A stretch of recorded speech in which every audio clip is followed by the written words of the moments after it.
here on the Rich Eisen Show, one of the most successful producers in film and television. And he's now got a new motivational book out, Who Better Than You?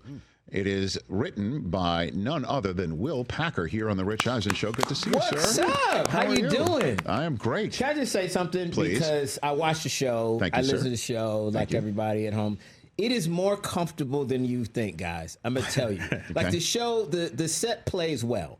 I'm a producer. I have an eye for these things, Rich. That's the highest of praise. I'm qualified to say this, sir. Yes, sir. It plays well on television. It's even more comfortable in real life. Excellent. Like, I may not leave. Like, I might take my shoes off.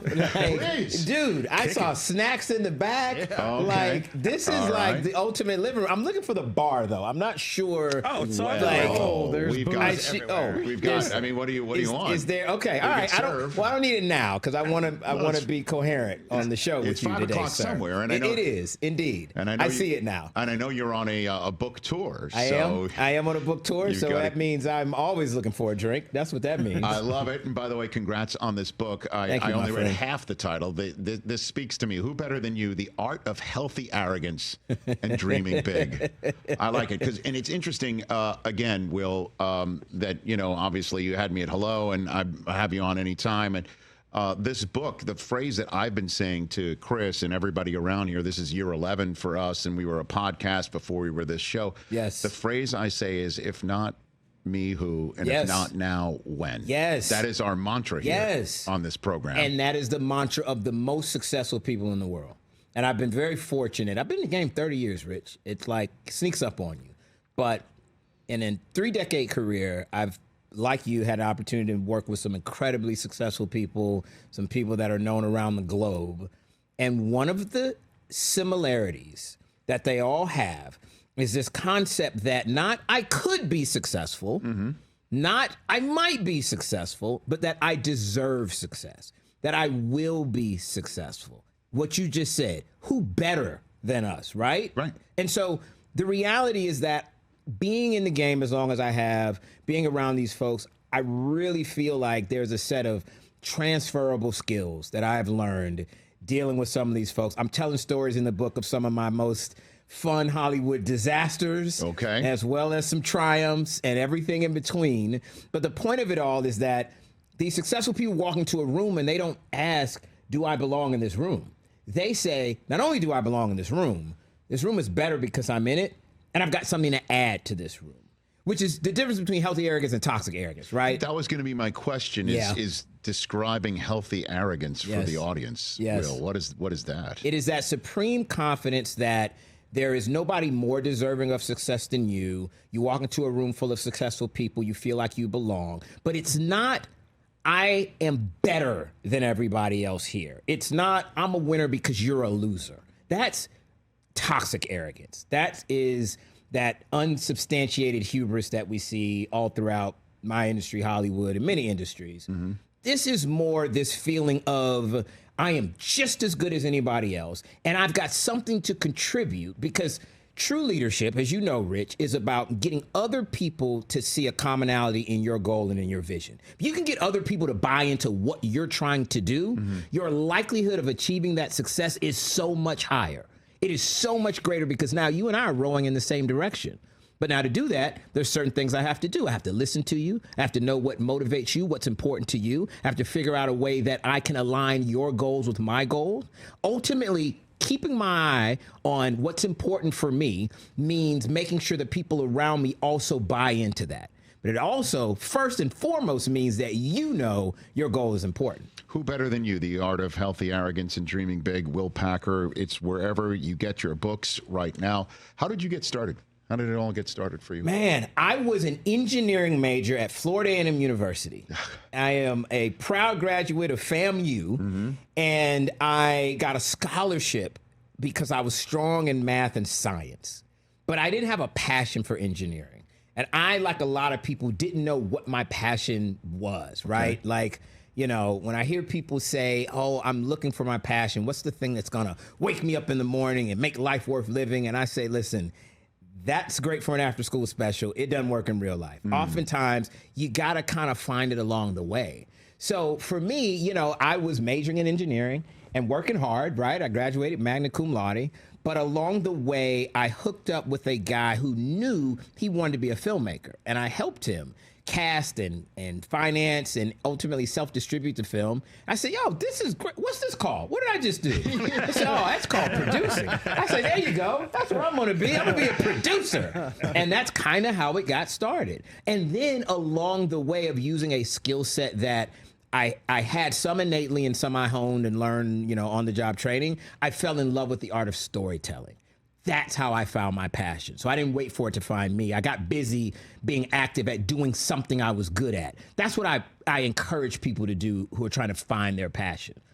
And so you weren't growing up saying, I want to be working in the film and television business? Never. I grew up in St. Petersburg, Florida, Rich Eisen. Okay. I didn't know where Hollywood was. The Hollywood I knew was in Miami. You know what I mean? It was Hollywood, Florida. So no, right. I knew nobody in L.A. I didn't have famous friends or any money or nothing like that. So what was your biggest break then? How did you make that happen? You know what? Honestly, it was doing it on my own, right? Like I can't say, and listen, nobody is successful individually. Mm-hmm. And I'm very, very careful to make sure that, I give props to people who I stand on the shoulders of. Mm-hmm. But I always say the way to get successful in Hollywood is to be successful without Hollywood. And that was my story.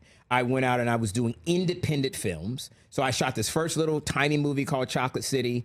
We raised about 20 grand and turned that into about $100,000, which is all the money in the world for some broke college students. Sure. Then graduated and did another little tiny movie. Hollywood's still not taking my calls. That little movie we shot for about $75,000. Mm-hmm. And that, when we self-distributed, literally drove city to city to city and turned that into about $1 million in box office. That's when Hollywood called. And so you got to kind of go out. I always say the most important person to help you is you. And so for me, the break, my first #1 movie was called Stomp the Yard. You remember that? Sure. Stomp the Yard, was a dance movie set on a college campus. That was my first ever #1 movie. Nobody in Hollywood saw it coming. Everybody in Hollywood passed on that movie twice. True story.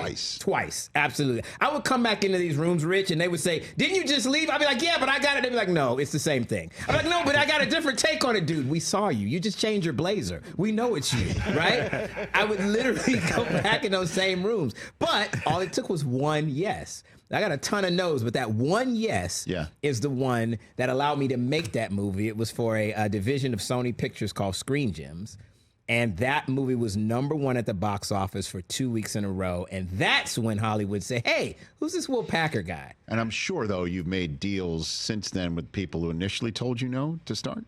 All of them. All of them. Absolutely. How do you like me now? Yeah, absolutely. That's why, and I always tell people, you got to be careful because, that old adage, the same people you pass on the way up are going to be the same ones you see on the way down, right? Mm-hmm. Treat everybody the same. I am a big believer in that. My first movie after college, I was an intern on a set. I was wrangling cables. I was down in Jacksonville, Florida, and I was the lowest of the low. And some people treated me like that, and other people treated me like, oh, this is like, a young guy that's trying to figure it out in the industry. Yeah. And to this day, everybody on that set has asked me for a job. And I remember those who treated me like, I was just a young guy with, dreams and ambitions and treated me with respect. And I remember those who didn't. So treat everybody good. It's very, very important. So let's drop some names. Okay. Packer, let's do this right now. You're on a book tour for Who Better Than You? The Art of Healthy Arrogance and Dreaming Big. Who's helping you on some of these book signings? I gotta listen. I couldn't take chances that people would only come out to see Will Packer, the producer, because I'm largely behind the scenes, Rich. So I started off in New York. Sonny hosting for The View, hosted my book talk there in New York. Mm-hmm. I did one in Atlanta with Mr. Ludacris. I've heard of him. You know him? I've heard of him. He's gonna make it someday. He's got a song or two out there. Luda's got a little bit on the ball. Luda is okay. He's my guy. Mm-hmm. In LA, I've got Regina Hall doing my book tour stop, the incredible Regina Hall. Yes. Then I've got Mr. Stephen A. Smith, your buddy and contemporary. He's doing Tampa, actually. President Smith, right? Have you heard that? President A. Smith? Imagine that. Here's the thing about President Stephen A. Smith, and even the fact that you can say that with a straight face. I don't put anything past the man. You can't put anything past the world, sir, because 10 years ago, you'd go, what? Come on. Schwarzenegger was was the outlier. Like, other than that, everybody's going to be tried and true politicians. Right. These days, sir, I mean, Rich is there if you want it. That's right. If you want it, I can see it. Governor Eisen. I'm just saying. I'm putting it out there. Yeah, How about that? I would definitely have a lot of executive orders on the first day. That is for sure. But You got an idea for? He's right. I'm into the tour with Kevin Hart in Miami. I got to mention my guy. All right, Yeah. so a few of these. Let's hit one by one. Regina Hall, TJ, you would like to attend that book signing? TJ, is that the? I mean, who wouldn't like to? It's all right. I know people, TJ. I got you, brother. Hey, I can Will, hook you up. We can talk after this. I got you. I got you. I'm gonna be professional here, guys. Come on now. Since Regina when? Hall's amazing. Literally, like I am such a big fan of hers, and I've been very fortunate to work with some ensemble cast. I made Girls Trip with her, and Think Like a Man. Also, she was in that. I've done a few movies with her. I mean, one of my absolute favorites, and just so good, so talented. Such an amazing professional. So TJ, I'm just saying, brother, I know her. I actually really know her. That's all. Wow. If you're saying there's a chance, that's all he needs to know. How did you cross paths with Stephen A? How did that happen? Stephen A. and I have known each other for a very long time. Where did I first meet Stephen A. Smith? I'd have to go back and think about it, honestly. But we've kind of just, Stephen A. He flits around Hollywood circles. So, I don't mean that in any kind of a demeaning way, just that he's got a lot of friends in a lot of places. Mm-hmm. And so I probably, when I was bringing actors to do his show maybe years ago for one of my movies. Okay. And we've just been fast friends and just, keep in contact. And so he's come a long way from Hollis, Queens. That is for he's sure. come a very long way from being a HBCU basketball player that didn't make it. 'Cause, he thought he was going to the league. What was his stat line? It was very bad. It was very bad. I think it said bad on the stat sheet. I think they just said bad? they were like, why pull in numbers? Just bad. Instead of DNP-CD, coach's decision, it was they just put the less than sign. You know what I mean? Wow. Sounds like you're picking stuff up from Good Kevin Hart thing too, that by the way. he found his way in journalism. He's That's what I definitely say. found his way. Yes. Okay, and so Kevin Hart. Yeah. You got a good Kevin Hart story you want to pass along? What do you have? Kevin Hart almost sunk my career, right? As I was literally the getting going. So I had a few movies, and Kevin Hart it was somebody that Hollywood was not really checking for, okay? And we made a movie called Think Like a Man, which is based on a book by Steve Harvey. And it came out, and it was #1 at the box office, performed really well. The very next movie was the breakout for Kevin, because that was an ensemble. The next movie was a movie called Ride Along. Kevin Hart and Ice Cube, the consummate straight man OG Ice Cube, right? Mm-hmm. I got Kev, I got Cube, biggest budget of our careers, showing everybody that the movie wasn't a fluke. It's our time. I'm on set with Kevin Hart. He calls me in his trailer. He's like, hey, next Friday, I need to get off a little bit early because I got to go do a show. I said, okay, let me just check the schedule. I said, Kevin, actually, not only do we have a big day Friday, we shoot Saturday as well. That's the worst day for you to get off early. He's like, do we shoot Saturday? Somebody gives you that high-pitched voice that you know they're lying. You know they know. So he gave me the Kevin Hart. Do we shoot Saturday? I didn't realize that, Will. He gave me that. So it turns out that he had actually double booked himself. While we're in the most major movie of our career, he has booked his next comedy stand-up special to be filmed live. To be filmed? At Madison Square Garden, sir, in New York City. What? And he is springing this on me the week before said show.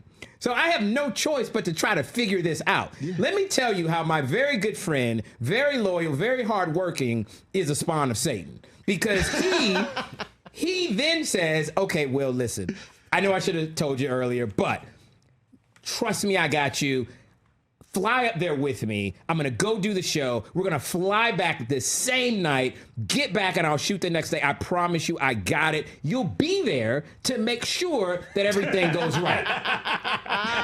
I can tell that you gentlemen are intelligent and you realize how I was being set up. Yeah, yes, sir. It wasn't until I was in a nightclub at an after party for his show with Kevin Hart and Carmelo Anthony bringing over copious amounts of bottles with sparklers going, we're going to die tonight, fellas. He literally says that. He's like, we're going to have such a good time. We're going to die tonight. I'm like, no, we can't die tonight. I got to shoot in the morning. Like, we can die later. Like, during the playoffs, the Knicks won't be there. Like, come on, let's not die tonight, right?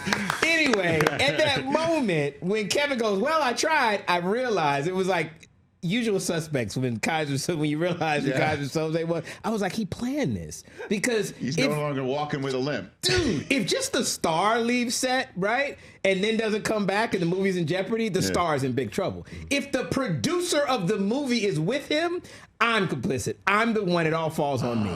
It was a harrowing night. That is one of the many stories I tell. And the lesson I learned from it, which is expect the unexpected and always believe people when they show you who they are. I knew Kevin Hart was the type to pull something like this, and I still let him get it past me. Never again. So, follow-ups. So good. Follow-ups. When did you return to set? I had to get a police escort from that nightclub. I literally begged Carmelo Anthony to take a die tonight rain check. I said, let's not die tonight. Let's die later. I've got to get him back. And I literally had like 40 minutes to get to Teterboro, the private airport in New York, before my pilots timed out, and it would have all been for naught. So I got a police I begged Carmelo Anthony. He goes, all right, get out of here. I'm going to let you go this one time. I knocked drinks out of everybody's hand. Kevin, let's go. I grab him by his collar. Yeah. I have cops escort us to the private jet, and we literally take off with like 15 minutes to spare before the pilots would have timed out. We get back an hour before our call time. We all go straight to set, straight from the nightclub. Hair and makeup and wardrobe, they go to Kevin, get him done, and he's on set, and we shot that whole day, and I actually was able to finish the movie. Grace of God. I mean, it's crazy. How did the pros pro of Cube handle all of this? Dude, was he aware of this? The way he always handles it, which is like, I mean, I'm ready when he is. I'm ready. Where is he? Is it time to shoot? I tell you another story, Rich. I shot Ride Along at the same time that we shot Straight Outta Compton. And I executive produced that movie. And so I'm on set this was Ride Along 2, actually, with Ice Cube. Mm-hmm. And Ice Cube is shooting opposite Kevin Hart. And we have these iPads where we're watching the live production happening of Straight Outta Compton in LA. We were shooting in Miami and Atlanta. And Ice Cube, remember, he's in a movie acting, but the definitive story of NWA is being shot on the other side of the country that he's watching. By the way, his movie debut for his son, O'Shea Jackson Jr., is happening. By the way, his son is playing him. I was on set with Cube. I was like, how are you keeping all this straight? Like, how in the world, with everything going on, are you able to then go do, like, jokes with Kevin Hart with all this? He was like, hey, man, you got to stay focused. You got to keep the main thing the main thing. I live that mantra to this day. Too many times, Rich, we give too much energy to things we can't control. We lose our focus, right? We all have a finite amount of energy that we can pour into the things we're trying to accomplish. You got to keep the main thing the main thing. So Cube was like, when I'm on set, I'm on set. When I'm not, I'm watching what's going on. I'm calling back to the director, calling to my son. But then when I got to go back and act, I act. I stay focused. I keep the main thing the main thing. I learned that from him. I love that, man. Yeah. And one of our favorite people is O'Shea Jackson Jr. He's super talented. Who frequently appears on this program and also co-hosts a weekly wrestling pod, No Contest Wrestling, with that gentleman over your right shoulder. He is the man, TJ. That's right. He is. So we love O'Shea O'Shea Jr. here. is super talented. For sure. Yeah. Great stories. Man. We could go on and on and on and on, but you've got a book signing to get to. Fight Night with Kevin Hart. Yes. Is on Peacock. Yes. Congrats on the 9 NAACP nominations. Thank you. Number we one just drama. won for Best Limited Series. Congratulations. Very proud of that. Thank you, sir. As well you should. What's Ready to Love?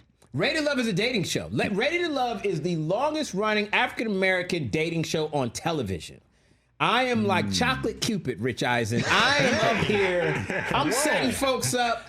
I have been doing this for 10 years. This season we're in Philly, as if Philly needed something else to celebrate. Mm-hmm. And so it is literally a show where you take people in their 40s and 50s, so a little bit older demographic. Yes. and you put them all together. It's got all the mess and drama of a reality show, but it's a little more honest and earnest.